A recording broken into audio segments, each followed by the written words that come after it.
पूर्ण पाणी भिंगाऱ्याच्या तलावामध्ये जात आहे।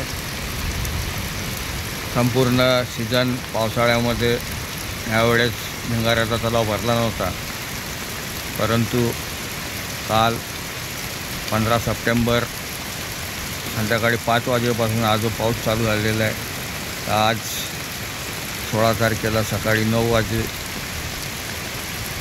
15 मिनटं झालेले आहेत, पण पाऊस अजूनही जोरदार चालू आहे। आणि ही झडी आतापर्यंत 16 घंटे लगातार चालू होती, तशीच अजून चालू राहू शकते आणि पूर्ण तलाव आज एकाच पावसाने भरणार असं एक अंदाज आहे।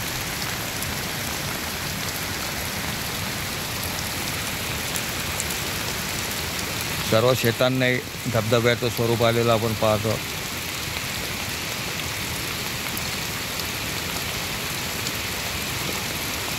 हे बघा।